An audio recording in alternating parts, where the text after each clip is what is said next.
I'm excited to welcome Victoria and Christian of Kompoocha Brewing to discuss all things kombucha, the recently opened land-based cafe. That's correct, right? Yes. All right. And the charity work that they're doing for local animal rescues.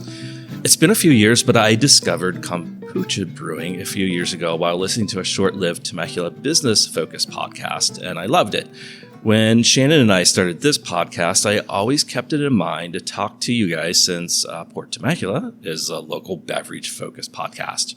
While I'm not a huge kombucha fan or kombucha drinker, everyone loves a hardworking entrepreneurship story, and many of our listeners, including Shannon and I, are big animal lovers and have many dogs ourselves. So unlike many of our podcast interviews, we won't be doing a blind tasting with Victoria and Christian, but they will be walking me through each of their kombucha products, and I'll give my feedback, and maybe I'll fall in love with something. Mm-hmm. If you don't mind, both of you introduce yourselves to our listeners and maybe tell us, besides the world's best kombucha, or maybe Temecula's best kombucha, well, however you want to phrase it, what else have you guys been drinking? So I'm Victoria. I'm one of the co-founders of Kompoocha Brewing and the brewer. All I drink is kombucha. It's kombucha and water, really. So I won't speak for Christian, although he'll probably agree. We're not big into drinking alcohol, hence why we have a kombucha brewery. I know he has another favorite that he'll drink, though. Yeah. Hi, my name's Christian. I'm one of the other owners over here at Kompoocha Brewing. Woof woof. Yeah, I'm not a huge alcohol drinker. I know Temecula is known for wine country and everything, which a lot of people close to me go over and support all the other breweries and wineries and stuff. But for us, we usually just drink kombucha and water, juice. I heard Coca-Cola was in that too. Yeah, and a little Coca-Cola. Yeah. That's my cheat. All right. Yeah. The U.S. version or the cane sugar Mexican version? Yeah, if you had to pick, put two in front of you, glass bottle or can? Oh, glass bottle, 100%. All right. That's Good man. Yeah. And that's vegan because of organic cane sugar in it too. Yeah. So that's what he does. Yeah. All right. For those who don't know, what is kombucha? Kombucha is a fermented tea. It's a health drink. If you can imagine the beer brewing process, I'm no expert, but from what I imagine, the comparison is you use yeast and you are, when you brew beer. For us, we use yeast and bacteria. So that gives you a very health-forward beverage, bacteria meaning probiotics. So it's tea with a little bit of bubbles, a little sour, a little sweet, lots of living probiotics, a good alternative to soda, a good alternative also to beer, no alcohol, but gives you a similar taste profile given the yeasts. Yeah, it's an old beverage that ancient beverage like most fermented foods are, and it's just started finding its feet again this past decade or so. And went from being just a very health-focused beverage to being a more mainstream. And a lot of people are coming onto it. We're just happy to be along for that ride as the first and only kombucha brewery in Riverside County. How did you first get into it? I first started by drinking it when it was just in the health food stores. I was seeking something that would help with my dietary issues. I had...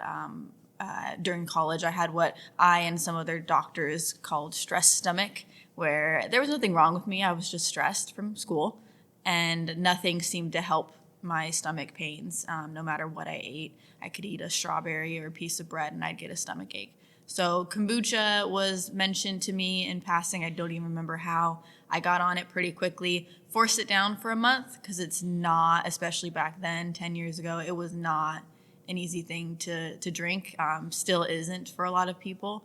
Very sour, very acidic, tastes a lot like apple cider vinegar.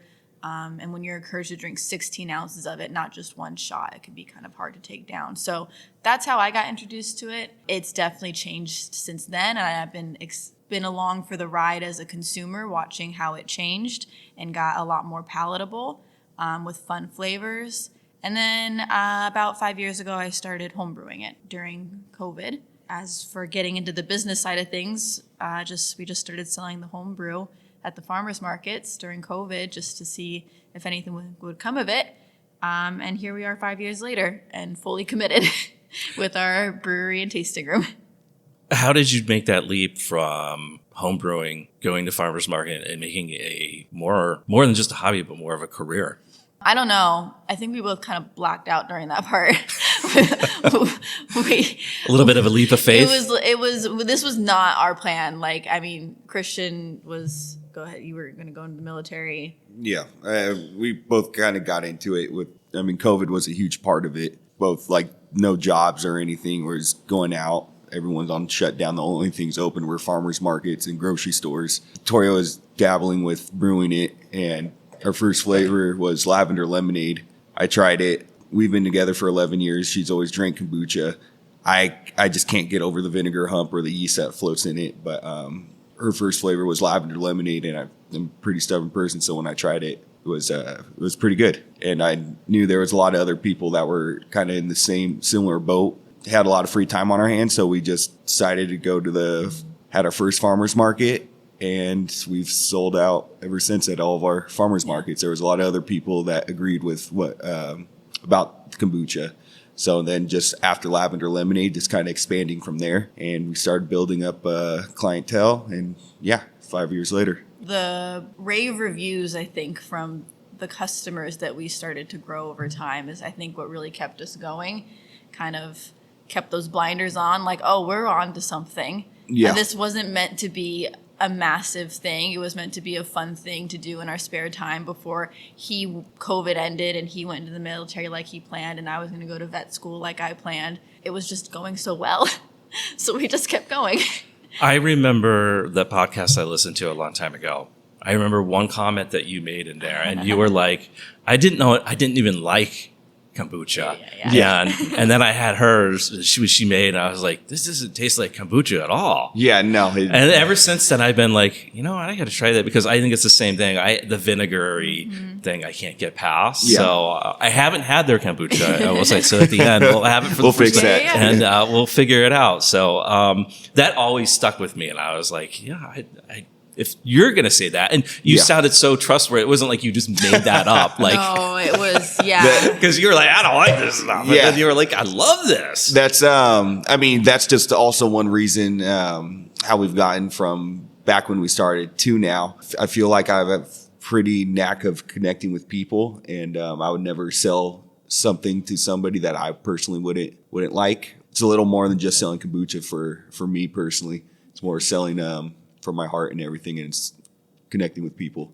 It's a different experience. Mentioning heart. So the name is Kompoocha. And tell everybody what that means, and how did you end up in this space? Because now you have a full space. So talk about the name, what it means to you guys, and then the space a little bit. Well, just the name Kompoocha instead of kombucha. So we donate 15% of our profits to 501(c)(3)s, non-kill shelter animal rescue groups throughout Southern California. So you're saving your gut and an animal at the same time. So it's just a little different spin on kombucha. It has a little more meaning to it than just selling you something. You have a little more meaning to everything. Mm-hmm. It's just not a product. We're big animal lovers. I mean, I mentioned my plan was to go to vet school, and it still might be in the future for me. It's definitely my passion. That's why I got my undergrad degree in. And Christian at the time had, when we started the company, had a pit bull that was his everything. Combining our love for animals kind of just made sense in whatever we did. It's definitely served as a motivating factor that I think has gotten us to where we are. I mean, we love kombucha. We love owning a business. We love the challenge. But at the end of the day, knowing that we're doing something bigger than all that and helping save lives in the process definitely has gotten us farther than I think we would have ever imagined. Yeah, that's the customers and the dogs are the only reason why. Yeah, they're like the driving force. So. Yeah. I'm curious about the name and the branding. Did it just one day you wake up? It was like, quite literally. This is the name. Quite literally. It was. I had the idea in my head to sell my homebrew, but I didn't feel right because that's not what I wanted to do. I wanted to help animals. I wanted to go to vet school. But it was silly. It was when the idea of the name. Well, what if we do sell homebrew? What do we call it? Kompoocha. That would be funny and cute. Oh, and then we'll donate part of the profits to animal rescue. Oh, okay, yeah, no, we can do this now. It kind of just like one after the other within like a 10-minute span. Like, okay, no, this will work. this we can marry the two ideas in one. Yeah. I do branding, so I think it's such a just natural name. It's a bit of a tongue twister, as we were saying earlier. No, we're changing the name. We've literally had people. You said it yourself. We've had other people that like they don't call kombucha anymore. They call it Kompoocha. They genuinely think that's what it's called now. Like awesome. we're changing the That's name. pretty great. Yeah, it's cool. And how did you end up here in this space? Was it something else before?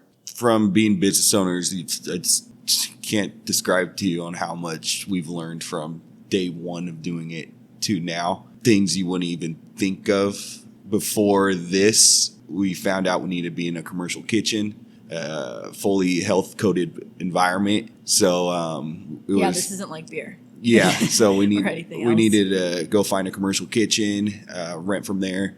And then to make the transition from the commercial kitchen into our own space, it was just as the company grew and more demand for the product, we couldn't be in a shared space anymore. We needed our own 100% own environment to go forward with everything. Big transition from the commercial kitchen over here. But when this place, we've been looking for a while for places, and we were getting turned down left and right. I mean, when we started the company, I was 25 and he was 27. And we weren't business owners. Like we were a very startup company. So we're trying to these two young people are trying to pitch to these landlords and realtors. Like, trust me, our business is a great idea. Like, lease us your building, please. And it wasn't working.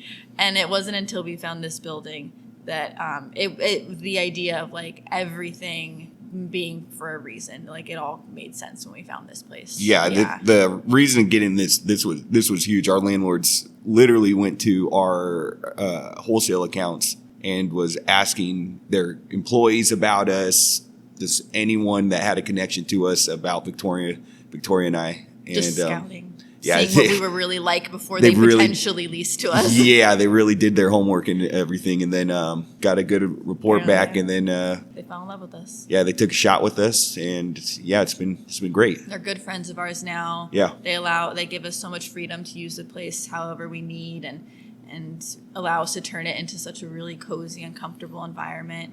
And to answer your question, you did ask if it was something previously. It was a distillery. So it was a distillery that was always on my radar. Again, we don't drink alcohol, but I always kept a look at all the local breweries, all the local beverage scene. And I knew this distillery was here, and the building was very beautiful. They had this big, beautiful mural. So when it came up for lease and the landlords genuinely wanted us to use it, it all just fell into place. Good, because it had all the hookups and kind of space. Well, we thought. You thought? We thought it had all the hookups. No, we thought. Then that's when, like Christian said, we had to talk to the health department. Health department was like, no, you are not a beer brewery. You are not anywhere close to that, even though we are. They treated us more like a coffee shop or a Jamba Juice. And it took 9 months of work to get the commercial kitchen up and running, between permitting and construction, and it's okay. No regrets. That's like the biggest thing. Since we're the first in county history, health department has no idea how to treat us. So it's pretty cool that we've set the laws for all kombucha breweries moving forward in Riverside County. So they just reference everything off us. So they're learning, we're learning. So it made the process a little more difficult to get from point A to point B to open up our doors on our first day, just because there was a lot of back and forth with the health department. All alcohol breweries, wineries have different rules than we do, just because we're non-alcoholic and this is brand new. So it's a kind of a touchy subject a little bit regarding health department.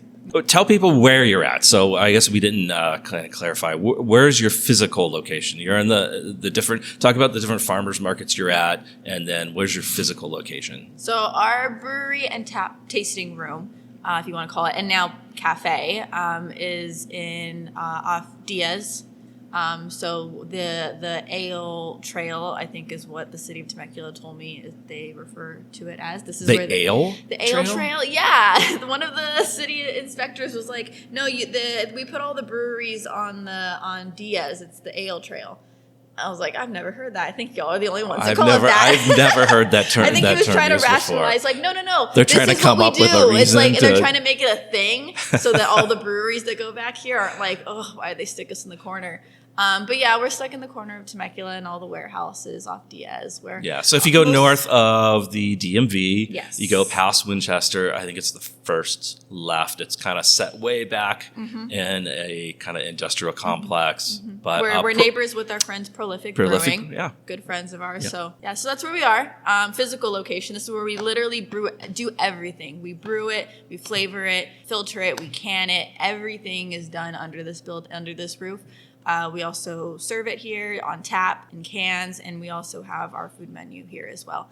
As for other locations, we have a lot of mom and pop sort of establishments around the area that sell our kombucha. Coffee shops, good friends of ours, for instance, Montague Brothers Coffee in Wildemar. They've been selling our stuff for a very long time. Oscar's Brewing Company has us on tap as a non-alcoholic option. Quail Wine and Beer Bar has us.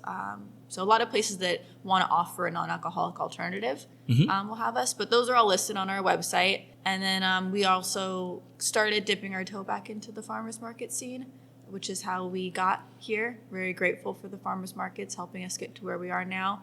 But we are dipping our toe back in. So we're now at the Saturday Old Town Farmers Market every Saturday. In Temecula. Yep. Yes. Yep. With Temecula being such a wine town, and there are quite a few breweries, and there's a business down the street that has a lot of supplies and things like that. Yeah, love them. Do you think it was a real benefit to you guys to be in Temecula and doing this? Had you gone somewhere else, would it have been more difficult? Well, we're lucky to have done it in Riverside County for one, because we are the first and only.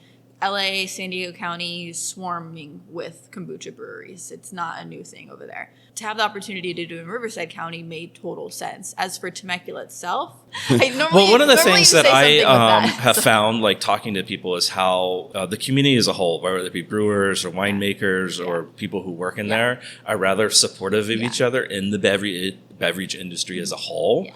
Did you find the same thing, like when it came to canning or came to bottling? Yeah. So my answer to that question would be no, 100%. I mean, this is a beverage town. It's an entertainment town. I mean, it is a very beverage town. You have the wineries, of course, that's going to make sense. So I do feel very lucky that we are doing this in Temecula. The community itself, we've created a lot of beautiful relationships. You mentioned canning. I mean, our friends Prolific have offered to let us use their canning equipment. Like if they're not using it, it's just sitting there. Let us use it. Our friends over at Oscar's Brewing said, "Hey, let's collaborate. Let's make a kombucha beer." Like we definitely feel that where it's a very nice, warm community. I mean, our graphic designer, you mentioned your graphic designer. Our graphic designer is also the part owner of Quail Wine and Beer Bar. So when we found him and we were working with him, and then he opened Quail Wine and Beer Bar, he's like, "Hey, get your cans in here. Let's do this." So yeah, it's a tight community, and we feel lucky to be a part of it. And yeah, you mentioned Vintners down the street. We love Vintners Vault. Yeah. Oh my gosh, they've saved us so many times in a pinch. I feel so grateful to have them literally down the street. We're like, we need a filter, we need some tubing. We like normally things you'd have to like order online. Right. Like we're in a town that provides a location Yeah. for it. Like Exactly. just down the street. Yeah. No, we've definitely used them a lot. Love them. Okay, switching gears. I want to talk about the process of how it's made. So maybe you can go into, how did you just jump into home brewing? Were you here? Were you able to like go down to Vintner's Vault and pick up some of that stuff, or was it all like online? The thing with home brewing kombucha, I think, is a little different from beer. It's all you need is a glass container, a piece of cloth, some tea, and some culture you buy online. Like it's really simple. So I was just brewing it from a online kit, basically, just like nothing crazy. Anybody can do it. You actually don't even need a kit. You really just need the starter, the culture, which we sell because people want to homebrew as well. So I was just doing it for the fun of it. How does it work? I mean, what does it ferment? Because is it fermenting sugars? It's fermenting sugars. Does it make an alcohol byproduct? It does. It does. So our kombucha is a green tea base. You can use black tea as well. Organic cane sugar is the food source for the culture, so we add that. The culture itself is it's a mother. So it's not in the way with other fermenting processes similar to beer and wine where you introduce a yeast to create fermentation.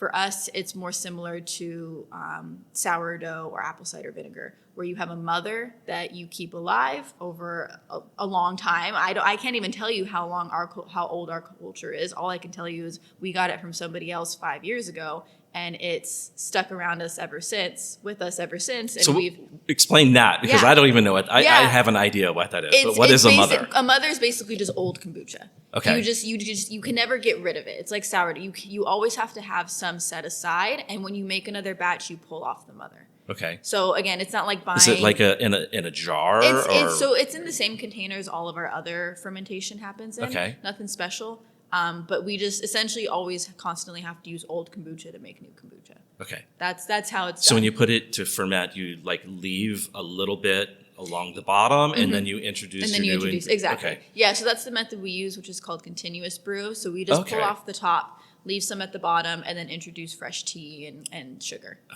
Okay, so that makes sense. And then it occupies the fresh tea. Yeah, I think they do that a bit in beer. I don't think so much in wine, because you can introduce some bad things in there. Yeah. But in brewing, I've done some home brewing too of beer and wine, and I've done that too. Okay. Well, Cool. especially Yeah, with like a Hefeweizen, which has a lot of yeast to it. Oh, you can gotcha. reuse that yeast. So Yeah. basically, you would pitch and ferment, and then you leave your yeast, and it just basically the introduction of sugar reinvigorates it. That's Sounds cool. exactly the Can you- same. Yeah. No, that's how it's done. How did you go from those little? What did you have to learn going from those buckets or glass jars to a bigger scale? And what is a bigger scale now for you guys? Yeah. So home brewing, I was doing it like maybe 2-gallon little glass containers. From like 2-gallon little glass containers at the house to when we moved into the shared commercial kitchen, we moved into 7.5-gallon fermenters, which we had about 28 of them at our peak. And then, those So you had a were- bedroom devoted to. Yeah. It was a lot of cleaning, It too. was so much work, and that's why that really pushed us to getting our own building. So we had the space to have larger fermenters. So once we moved into this space, we went from the 7.5-gallon fermenters, we went up to 80 to 100-gallon fermenters, but that only lasted about 4 months. So now we're in 300-gallon fermenters. And stainless steel, probably. No, too. so we actually switched over for space sake. Stainless steel was how we were doing it for a very long time, but we switched over to IBC totes. Okay. Used in the wine industry a lot for other things. Yeah, so IBC totes, just because we're in a small space, we needed something that round cylindrical stainless steel takes up a lot of room. IBC totes are square. There's no wasted space when you stack they're them essentially up. like cubes. They're cubes. And They're like Legos. kind of like a plastic cube Yeah. inside a wire cage, and the wire cage Yeah. keeps its shape. So and you can stack them too. And you can stack them, exactly. So we've taken over the first floor of our fermentation room with IBC totes, made it way more economical, but now we can add a second layer when we feel like we have grown enough, which is going to happen very soon. We have to add our second layer. That's good. Yeah. And how long did it take you to adjust sort of your recipes, or was there no adjustment? Was it just scale it up? Basically just scale it up. Yeah. Kombucha is a living beverage. So there's no guidebook on how to scale up. It kind of might sound silly or stupid, but you kind of you're at the mercy of the kombucha. So it was a process as I learned what it wants, how much sugar it wants, how much tea it wants, how much caffeine it wants, what temperature it needs, how long does it need. There's no guidebook for what it wants at every size, at every scale. It was genuinely, okay, we're going to transfer from the 100-gallon fermenter to the 300. Let's see what happens. We're going to use the old recipe. Okay, no, we're going to make this tweak. We're going to make that tweak. It was trial and error. And in the process, we lost so much product. I remember shortly after we opened, I had to throw out, we have 4 IBC totes. So I had to throw out an entire one, which was almost 300 gallons of kombucha, which would have lasted us about a month and a half worth of product, just gone. Wow. And how long is the fermentation process? How long from day one to pouring it in tap or It's bottle? about 4 weeks is what we do. Okay. Yeah, from beginning to end. Is there anything kind of like locally that you have used for recipes, like local products, local ingredients? We try to as often as we can, especially with our members' flavors, for instance. We have our 8 staple flavors, which we don't tweak too much too often. People, although we use fresh fruit and herbs, people do like a sense of consistency. So we don't change those too much too often from our typical suppliers. But with our members flavor, which we change every month, fun flavors like watermelon, pomegranate almond, orange creamsicle. In those scenarios, a lot of it will have to do with what's in season, if somebody has a good fruit that season locally, then we'll implement that. Are you using like cut up oranges, or are you using like bulk concentrate? We never concentrate. All right. That's so we. Well, sometimes you have to, but I'll admit I felt like we almost had to, but I'm very proud to say we never got to that point. We found ways around.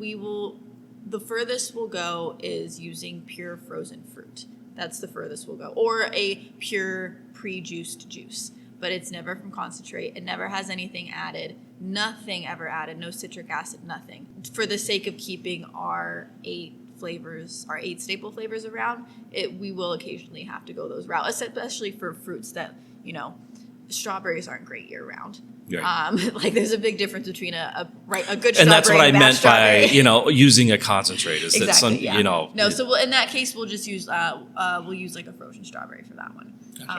Organic, 100% still always organic, never anything added, but frozen during its peak season, so we can keep that good flavor even on the off season. And you mentioned the collaborations earlier. Have you tried any of them, like using a beer yeast, I wrote down like that, or fresh grapes picked from the community? Not the first one, no, but the second one, funny you mentioned, because Temecula Valley High School, we've been wanting, they pitched to us that they wanted to use some of the grapes that they're growing, because they have a whole agriculture department. That's my old high school, Temecula Valley High School. Mm-hmm. The teacher over there that's in charge of the students who are learning about agriculture was actually my AP biology teacher. I still have that connection. So they've been reaching out wanting to do a collaboration, and we might very soon use their own grapes, teach the students, do a whole class, and they can brew their own kombucha and use their grapes to make some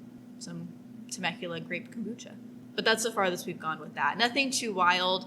Have people come to you and asked how they can? You mentioned Oscars, which used to be Pat and Oscars here in Temecula, but now it's just Oscars. Yeah, no, Oscars. Joe at Oscars pitched that idea to us. We haven't gotten around to doing it. We're 2 owner operators, so we haven't had staff since we've started. We just hired our first employee to help us out at the farmers markets, and she's been a friend of ours for a long time, so it only made sense. But the fact that we've been owner operators for the past 5 years, just the 2 of us, has limit us somewhat. So we focus our energy on what we know works, is all we can do for now. And we have to with a product like kombucha in a place like where we are, where we're having to introduce something that a lot of people don't know about, or if they know about it, they don't like it. Very common things to see. We have to kind of stick by what we know works well.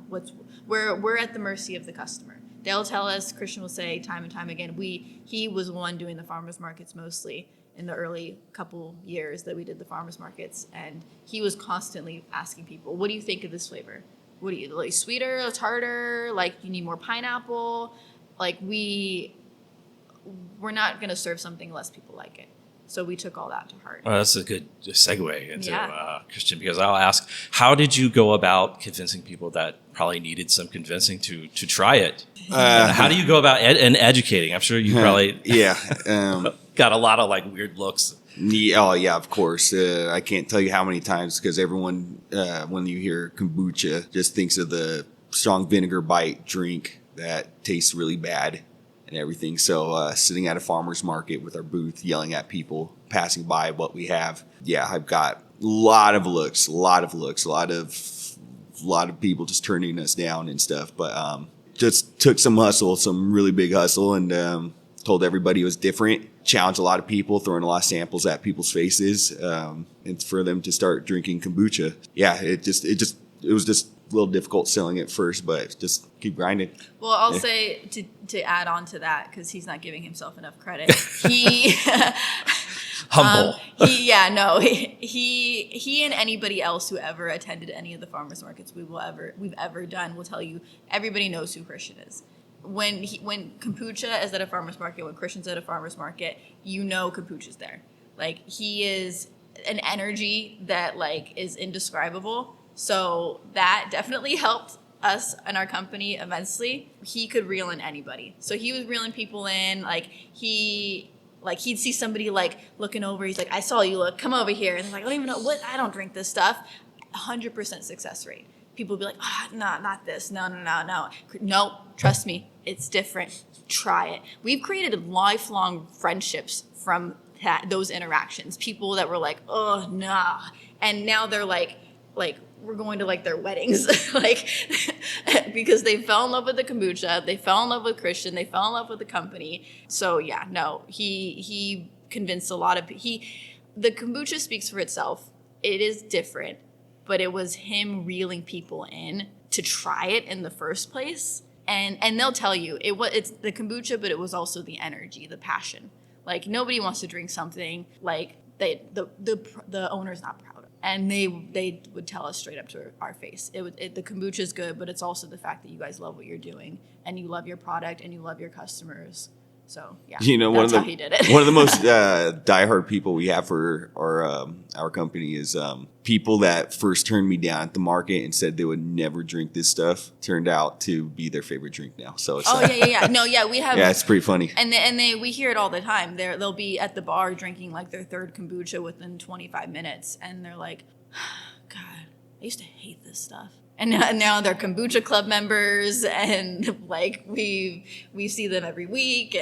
But that's still how, like, right in the beginning of this, I tied in that selling it from the heart and everything. I truly believe in this product. I truly believe on the path we're on. So people sense that with us when we were over at markets. It just made it a little more easier to get our point across and for people to try this. I would never sell something or recommend to anybody something that I wouldn't like. So since I got my full backing of our product, it was just like second nature for natural. me. Yeah, just all natural. Yeah. I don't think we could have got as far as we did without the farmers markets and without Christian's energy at those farmers markets. It's a hard thing to sell, something that a lot of people already have formed an opinion about. And it was probably something rather new. Exactly, to the farmers markets too, especially in Riverside. Yeah.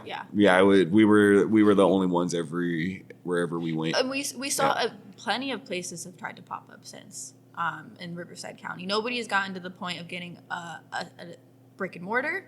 A lot of them have kind of tried the farmers markets, didn't work out. And kombucha is not a bad thing, but it's convincing people to try it in the first place. And I think that's exactly how we got to where we are, is because of the passion and energy that was shown through our farmers markets directly to our customers' faces that got us where we are. Well, so what's the future? Are you just kind of wing it? Yeah, we still don't know what we're doing. Go. Yeah, exactly what Victoria said. Still don't know what we're doing. I mean, every day's a new day. I mean, from when we started to right now, could have never thought we would be this far.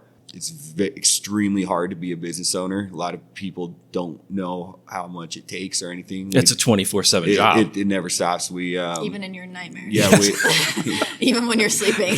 we haven't had a personal life since we started this company, and I've probably burned actually some friendships just because of how much we work, how many things we've missed because of work. It takes a lot. You got to sacrifice a little bit.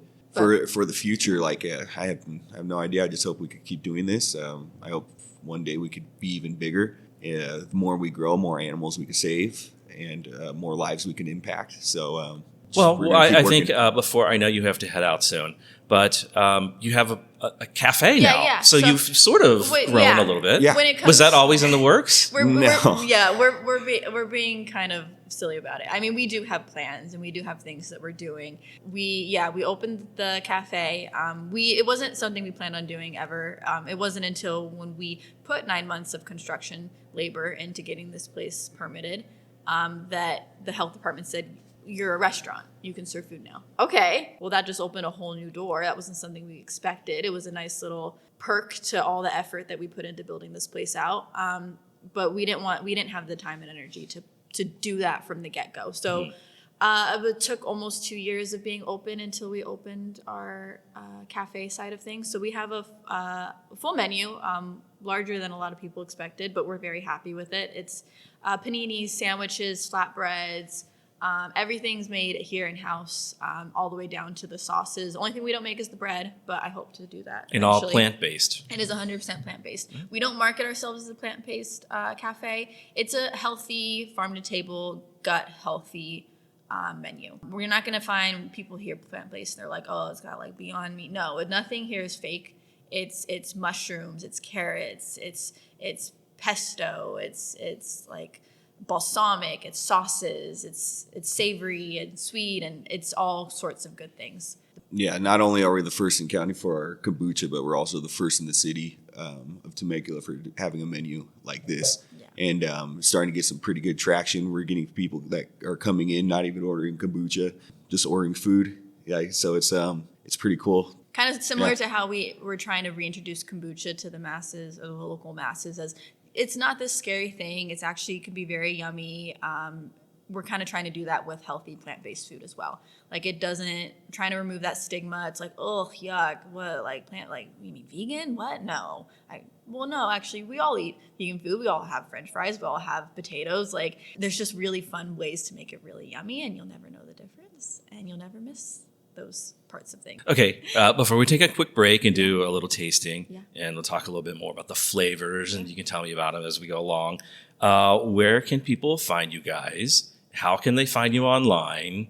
What are your hours? That type of thing. A good second to plug yourself and your business. We're open 5 days a week. Our hours are available on our website, on Google, on Yelp. We opened new hours when we started the cafe back in July, and we don't plan to change them. Anytime anybody wants to visit, just Google us. You'll see the hours. You'll know when you can come in. Anytime we're open, the kombucha's flowing, the food menu's ready to go. We'll go ahead and order. They can find us here at the farmers markets on Saturdays. Check our website. Our website's KompoochaBrewing.com to find information on everywhere you can find us, such as at our brewery, at the farmers markets, or at local establishments. Our social media says a lot about our company too. So you could always go on Instagram at Kompoocha Brewing. We also rent our brewery out for private parties. So that's something, it's worth mentioning if anybody's interested. So we're pretty booked with those right now. That's taking a lot of our energy. But in the meantime, we're also trying to sprinkle in, we've done a Christmas party every year. So this will be our 3rd annual Kombucha Christmas party coming up. We do some paint and sips here. So we might be doing some more paint and sips. We have a fun one actually coming up December 6th, a local jogging group. We're doing a doggy 5K. So you can sign up for that. Check out our Instagram for that information. A bunch of families are going to meet up here at 9 a.m. with their dogs. And they're going to do a little 5K around the area and meet back up here for some lunch and kombucha. Okay. We like to use our space as a community event. Like last night we had a business mixer here. On Halloween night we have a church that's going to use our place for a sermon. So anytime anybody pitches to us wanting to just collect the community here, we're all for it. And one thing I heard you mention earlier was that you provide kits for people who want to try to give kombucha brewing the try. Is that something you would do a class for too, or that is something I wanted to do a class on, and people have asked for quite some time. So that you're not wrong, and I'll take this as a sign that I should probably put some energy into making that a reality. People have been asking for it for a long time. That's something that we're definitely open to doing. We did a little mini class. Eat Marketplace is good friends of ours. They were I think genuinely our first retail account that we ever had. They were our first wholesale account. We did a little mini class over there a few months ago that they pitched to us. Again, the community helping each other out. More legit beginning to end class I'd love to do here. Yeah, so that's probably in the future. There's a lot of possibilities in the future. We're just kind of along for the ride. We'll see. So reach out to you if someone's listening to this and they have an idea that they want to do. Yeah, or want to rent some space. I'll joke I joke all the time, but it's not super wrong. People would probably say we're bad business owners because we're doing what's fun. We're doing what the community wants. We're doing what we want. It's worked for us ever since. It's how we got to where we are. So. Our priority has never been we have to make tons of money. It's the money's come from, clearly it's come because here we are now in this beautiful tasting room that we never thought we'd have. But it came because we were just doing what was fun, what the community wanted, what we wanted to do, what inspired us, what inspired other people. And it's worked for us ever since. So, Yeah, I probably give out roughly about $100 every weekend of free product to people. It's a So problem. I hope you took it as a tax write-off. Yeah. No, yeah, I know. I should have, huh? But yeah, we do things a little differently here. So yeah, we like to have fun, but obviously wouldn't do it if it was going to completely kill us. But yeah, we do a little stuff differently here. We're a lot of fun, so probably go check us out. All right. Well, great. Thanks, guys. We'll take a little break and then we'll come right back. Woof woof.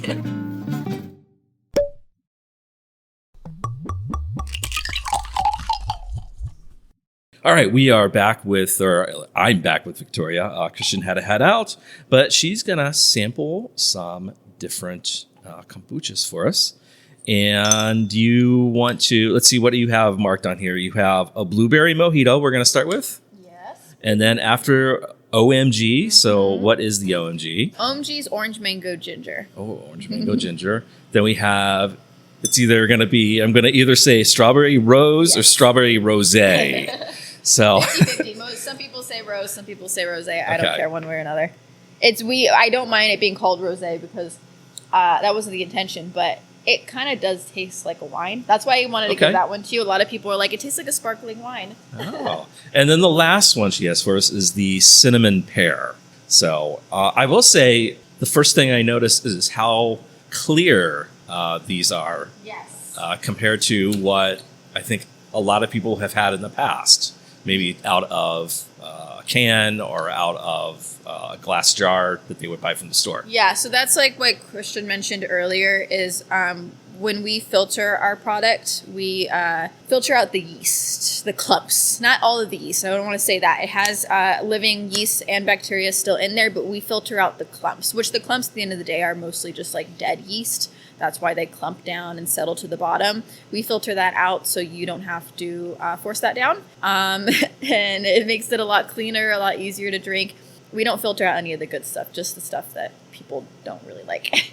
So tell us about some of the other flavors. I kind of dive into these and try and give my whatever opinion or whatever. The other thing that we were talking about before we hit record on here was that these are force carbonated rather than sort of self-carbonating in the jar or so like champagne. Champagne, you add some yeast after it's done fermenting, it re-ferments, and that's how you get all your bubbles in the bottle. Yes. Whereas this, you inject some carbonation into it. It's a requirement when it comes to commercial kombucha brewing. Traditionally, you would do a second fermentation with kombucha, and that's how you would build bubbles, but that's also how you build alcohol. So we are a non-alcoholic kombucha, so one way around that is we do not do a second fermentation. We do have a lot of natural bubbles still from first fermentation, but we do force carbonate to get around that. And that's just the tradition when it comes to commercial kombucha brewing. Okay, so how should I approach do you just, because I noticed you pour pretty much to the top. So in wine, you leave some space. Sometimes with beer, you leave some space so that you can absorb some of the aromas. Is this more taste-driven than you would say aroma-driven? Yeah, I would 100%. I mean, if anything, we tell people don't smell, because if you get turned off at all by the smell of apple cider vinegar, that's mostly what you're going to smell is apple cider vinegar. You will smell apple cider vinegar, but you will hopefully not taste it and more so taste the actual fruit and herbs that are put inside it. Okay, I'm going through all these first. So you started with the blueberry mojito, which is one of our first two flavors are blueberry mojito and lavender lemonade. And blueberry mojito does tend to be a bestseller of ours. I followed that up with orange mango ginger, also called OMG. That was one of our newest flavors. We introduced that when we first opened our brick and mortar in 2023. And that's a very traditional kind of kombucha flavor with the ginger. Ginger always goes well with kombucha, so we had to do that. Strawberry Rose is the next one. That's a personal favorite of mine. And I wanted to give it to you because it's unique, and a lot of people will say that it tastes very similar to a rosé, although, again, non-alcoholic. And then you get down to the cinnamon pear, which is very different. That's kind of a love it or hate it. But we have people that love that. And it tends to be our most popular flavor for people that have not had kombucha or had it and didn't like it. Cinnamon pear is very unique and a lot more user-friendly. Tastes a lot like an apple pie. All right, so pardon my French, but these are all fucking amazing. Oh, thank you. Like, I would not have pegged these as kombucha at all. Yeah. Like, they taste amazing. This blueberry mojito tastes exactly like a mojito. Oh, heck yeah. Like, it has like the little hint of mint. I don't Yeah. know if it's a hint of mint. It's not strong with mint. Yeah. But my God, is it like you could. I know you're both non-drinkers, Mm-hmm. but we talked about earlier, like, you have people come in here and Yeah. ask about adding Yeah. an additive. Yes. Some An fun to alcoholic it. punch yeah. to it. No, yeah. And the blueberry mojito was Oh the my first one God. people started doing that with. They genuinely started making mojitos out of that. So they'd take home cans or growlers of it and they'd mix it with some rum or add, whatever they want. Kombucha is a sparkling flavored beverage. So it could be a great replacement for cocktails. And when you have to add some sort of seltzer, some sort of sparkling beverage to give it those bubbles, kombucha can be that replacement. I think it would be a great base for mocktails too. Mm-hmm. Like if you have, I'm trying to think of what was it. Gin? Tequila goes with a mojito? I thought it was remember. rum. I don't know. Could be. I think you could put it in it. But there's a lot of faked alcohol products that are out there now. This would be like all you have to do is combine it if you were. 100%. This is really nice. Yeah, and just on its own, I mean, we're happy to be able to bring something to the local market that gets non-alcohol drinkers feeling welcomed. I can't speak, I'm no expert, but I hear the gossip and the trends, and I hear that non-alcoholic consuming is kind of seeing an uptick, and I mean, we're seeing that in mocktails exactly. and then lower Yeah. alcohol cocktails. So I know Bobby at the Corbeau Wine and Tea House, they don't have an alcohol license or grain alcohol license, so they can recreate a lot of cocktails with lower alcohol products like brandy or grape spirits or so stuff like that. Yeah. Things that would normally be 50 proof alcohol is now only like a 10 proof or 15 proof. So it's just a nice, kind of more healthier version and safer too.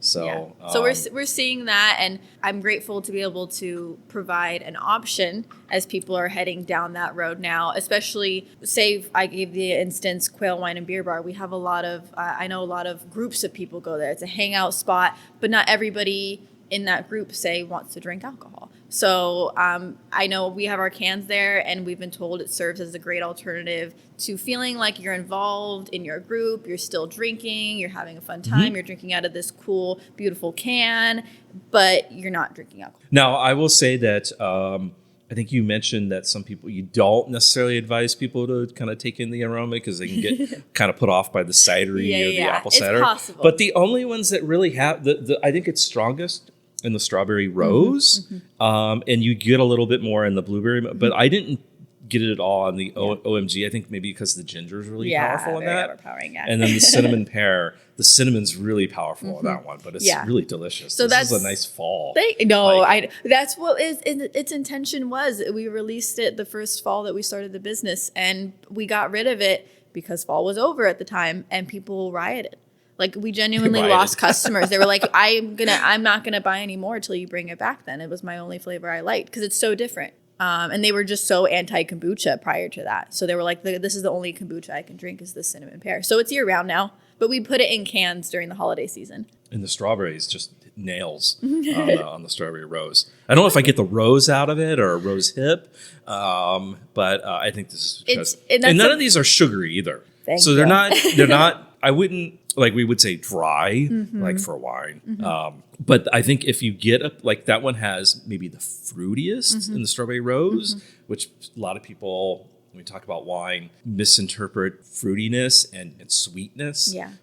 Can taste a little sweet. Maybe there's a hint of sweetness, but I think it's more of the fruit. Yeah. We like to let the fruit do their thing. The kombucha base itself, that we ferment it to a point where it's not super sugary. So at that point, it's just up to the fruit. And we use a lot of fresh fruit as often as we can, definitely when in season. So as a result, every batch we make, which we usually make fresh batches every week, will be fairly different. So we encourage our customers to, like, even our regulars, they know the deal. Like, every week, get another taste, make sure we like the sweetness, maybe it's more sour this week, more sweet this week.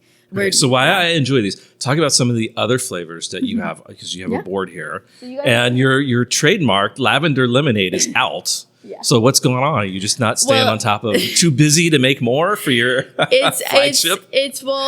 Honestly, blueberry I feel like is more of our flagship. Lavender, lemonade, and blueberry were the first flavors. Lavender I still have in cans, I'll say that, but I'm not on tap. Yeah, no, it's a popular flavor. You really got to like lavender to like that one. But if you do, you'll love it. And that is why it stays so popular. The other ones I'm out of right now. What else is... The carrot ginger I can beet. give you one more. That's an unusual one. You can try this one. This is one I'm not out of. This is pineapple mango. Oh, I love that. Carrot ginger beet is our newest addition. That was a members exclusive last November that we were testing out. And people ended up loving it. They thought they were going to hate it because they're like, oh, it's all root vegetables. That doesn't sound fun. But they ended up loving it, and it's really unique and different. So carrot ginger beet became a staple on the menu year-round now as a result. It tastes a lot like a fresh pressed juice. If you ever go get a fresh pressed juice, It tastes very similar to that. And then the other one we're out of, raspberry cherry lime. That I disappoint a lot of people with on that one because I'm always out of that one, and people love that one. Which one was that? Raspberry cherry lime. Cherry lime. Oh, and I might actually be out of it again this week. I made a ton of it, but I think I have to give all of it to Oscar's Brewing Company because they just ordered a ton, and I wanted to give them that flavor. It sounds very kid-friendly. Like, if I was a kid, I'd be like, I want that one. Yeah. Almost like a bomb pop or something. Yeah. Like that. No, for popsicles. sure. Yeah, like a little sour popsicle. Yeah, for sure. Yeah. See, this pineapple one's interesting. I get more of the mango than I do pineapple. That's so funny. And but it's very acidic compared to maybe some of the other ones. Yeah. But so it's funny you mentioned that first part because I literally had somebody in here yesterday who was saying it's more pineapple than mango. So I have learned everybody's taste buds are different. Yeah. So a lot of the questions we'd ask, like, do you need it more? What do you want? How do you want us to tweak this? Like, everybody's different. So this is why we have 8 flavors, like, on rotation all the time, because somebody's going to like something. And your member flavor is a poisoned apple. Okay, so you have to explain that one. So this is just, we try to keep it like seasonal. So this is October. Poison apple. It's like a sour candy apple was the intention. So it's with those ones that we have a little bit more fun. For instance, I added citric acid to this one to give it that sour candy vibe. So we have more fun with the members flavors. That's. So how do you go about, tell people, and I'm curious too, how you go about inventing or coming up with new flavors? Is it something that you see as trendy? Is it just something that you heard about? Is it something that you're like, man, I really want to try that? It's 50%. That sounds fun. That sounds yummy. And 50% our customers told us they want it. Like, genuinely, orange creamsicle is because a good customer of ours, she's actually, like I mentioned earlier, she's actually the one that's doing the farmers markets for us now. Her birthday's in August. Her favorite thing is orange creamsicle popsicles. So she asked if I could make an orange creamsicle flavor. And people ended up loving it. So that's August members flavor for the end of time now. Another guy was like, boysenberry. I love Knott's Berry Farm boysenberry. During boysenberry month at Knott's Berry Farm, you have to do boysenberry kombucha. I think it's March is the month. I can't remember, but we did it this past year, boysenberry flavor. People liked it. So, like, it's going back to, like I said, what people want, we'll make. If I can, people will ask for things like dragon fruit, and I'm like, you know how expensive that's going to end up being? And I'm going to have to, like, charge $20 a glass? Ooh. Nobody's going to want that. Like, because we're not using dragon fruit flavor. Right. If somebody, like, if you want dragon fruit, I'm using dragon fruit. Well, that's why I mentioned earlier in the podcast about using concentrates where you had to, where it brings down the cost, or it's just as an ingredient you that's can't just get. one bridge I will never allow. I think it's a slippery slope. Okay. As a natural beverage business, we're like, our morals, we've pushed since the very beginning, like, natural, organic, all these things. It's why we have a plant-based food menu. Like, we've gained a lot of customers from that, and the last thing I ever want to do is turn on that and lose that trust. If it's something fun like adding citric acid to make a sour candy flavor, then sure. Yeah. But there's people that specifically do not want concentrates, do not want additives, do not want natural flavors. They specifically stay away from that. So since we've told them that will never be us, that will never be us. Yeah. So in the beer world, one of the bigger pushes in the last probably 5 years, I say, is hazy, like cloudy stuff. Is that something that you have experimented with, or?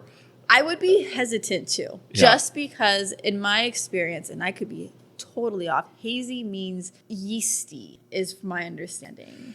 No, Or is it's like cloudy. It is not yeasty at all. Okay. I think what happens, and I'm going to be maybe totally off, is they introduce like a lactic acid or something to it, almost kind of like something that comes out milky. So what it does, it makes it a little bit more fuller bodied and like weighty and cloudy. Okay. So I wouldn't know how to go about that, but and when it comes to, I hear milky and I hear kombucha, or like I'm a chai, ooh. like a Chai. Did you say chai? I did say chai. Chai is going to be my members flavor for next month. Oh, but that is So- going to be it's not going to be cloudy like say like a milky chai or something like Yeah, that. just a chai tea, just the spices, really. Yeah, no, when it comes to manipulating our kombucha, anything beyond what people have gotten used to, I hesitate. I don't want to say it's easier for beer, but I think it kind of is. I mean, beer is beer. Beer is beer. Like, people like beer. Like, you either love it or you hate it, but if you love it, you love it, and you're open to experimenting. Kombucha is like, beer is like, to a lot of people, beer is ugly, forgotten, like little step sibling. It's like, it has to fight. This is coming from a cynical part of being an owner of a kombucha brewery, but we got to really fight for people to like what we're making. Like, there's just this huge stigma against it, and that it's like this hippie health drink, like, oh, apple cider, oh, like, I cannot tell you how many times people have looked us in the face, oh, like, no, like, give it a If shot. you could position that differently in your mind, how would you position that? Kombucha? Yeah. Like, if I could give it, like, reintroduce it to the world in a better way. Yes. Like, you could just wipe out everybody's what they had and be like, here's this great product. It's so different. I feel like the best way to go about introducing it to other people is by comparing it to other things that they already like. And that's why I compare it to beer and soda. People are already getting on board with non-alcoholic beer. That was an easy transition, it seemed like, for a lot of people, because they like beer, but they don't necessarily like alcohol. They're trying to get off it for whatever reason. So non-alcoholic beer came to play. Kombucha is very similar to non-alcoholic beer. It's got yeast. It's non-alcoholic. It's bubbly. You can have fun flavors. So if you're into non-alcoholic beer, kombucha's just a step to the left. It's got sourness. People could say apple cider vinegar, but at the end of the day, it's sour. It's like a sour beer in a lot of ways. So it really isn't too different from a lot of things that are already on the market. If you can just not think of it the way that the industry told you to think about it, and it's very similar, especially ours, a lot more similar to soda. A healthy soda. Healthy sodas are coming on the market. Poppy, or like those other like prebiotic sodas, like one just got bought out by Pepsi. Like, they're becoming very mainstream. Yeah, I like, think it was Poppy. Poppy, yeah. Like, Poppy's the one that got I feel popular. they're very similar to kombucha. They're a probiotic health beverage, but they, instead of going into the market as like, hey, we're a probiotic health beverage, they instead started from soda and kind of stepped sideways. They're like, we're soda but better. Okay. So I think that's what helped them, for instance, to like tweak people's minds to be like, oh, it's like soda but better. But if they came into the market, like a lot of kombucha brewers come into the market, like, oh, we are a healthy probiotic beverage. Ugh, no thank you. So if people kind of just twist their thinking to be like, okay, yes, we're kombucha, but we're not that far off from soda, and we're not that far off from beer. If you like those things, give us a try, specifically ours, because it's not like a lot of the stuff at the grocery stores where, yeah, it does kind of taste like apple cider vinegar. Yeah, it's great. I can confirm this. These are really great. I think everybody should come down here, try them out. Or if you're at the farmer's market, like Yes. I just rediscovered you guys, was Yeah. kind of just walking up and saying, here's who I am, and Yeah. would love to talk to you. Yeah. So give it a try. I think the the blueberry mojito. So Yeah, be a winner. cool. And this, you know what? The cinnamon pear Yeah. isn't that far behind. And It's fun. but Those they're are all really so good. different They're from all each really other, good. but they're always people's Yeah, it's a different favorites. flavor. I think it's Yeah. like a timing thing, you know, Yeah. where you're at, who you're with, Yeah. what time of day it is, Yeah, you yeah. know. The blueberry mojito, I would say if you were inclined, you could add some alcoholic beverage to that and then sit by the pool. Yeah. Hey, you still get mix it with alcohol, you still get the benefits. The other thing that people have been doing is what they call zebra striping, where they have an alcoholic beverage and they have a non-alcoholic beverage. So it sort of fits in there too. You know, if you're doing cocktail and you could do one with and one without, or just water it down a little bit And more. for the added benefit, I'm no expert, but I've heard that kombucha helps with hangovers before and after the hangover. So if you're mixing it in, you know, the zebra striping, like you said, I think you might not feel a hangover the next day. Well, we'll let other people decide. Yeah. That, So I think everybody should come out and do that safely at home. And Yes. then report back for science reasons. Yes, please. Okay, before we go, we always ask one person, or we always ask our guests, what beverage they're going to have with In and Out.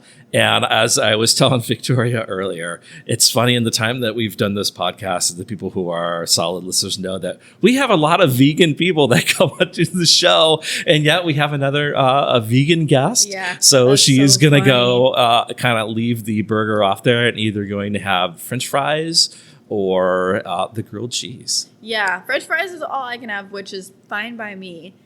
I definitely want to say I'd have it with kombucha, just because with all the fried food, I feel like I would need the kombucha to rebalance my gut biome.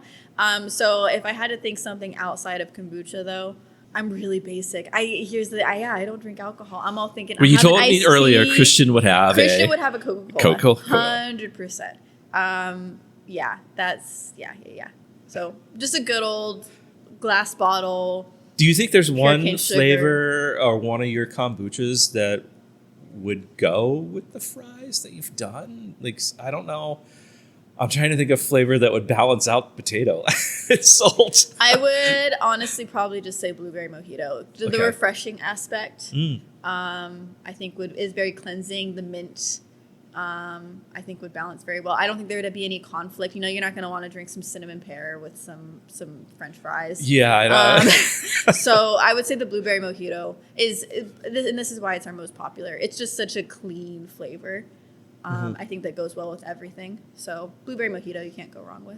Yeah, I think that's a great descriptor. It's clean, it's refreshing. You got the mint in there. It does really taste like a mojito Yeah. too. So I'm really sold on that one. All right, well, Victoria, thank you so much for joining us today. And you. again, where can people find you? Open 5 days a week at our brewery on Zevo Drive in Temecula. Check our hours on Google. Come and hang out. We have great ambiance. We have plenty of seating. Try some of our food. Try all of our flavors on tap. Take some home. Find us at the Old Town Farmers Market every Saturday. Julia will be there serving some kombucha. Find us on tap. You can also refill your growlers there. Or check online on our website or on our Instagram to see where you can buy us at local retailers. Oscar's Brewing Company, Eat Marketplace, Montague Brothers, just to name a couple. And yeah. And then see where we're going off from there. We plan to get into grocery stores hopefully by summer of next year.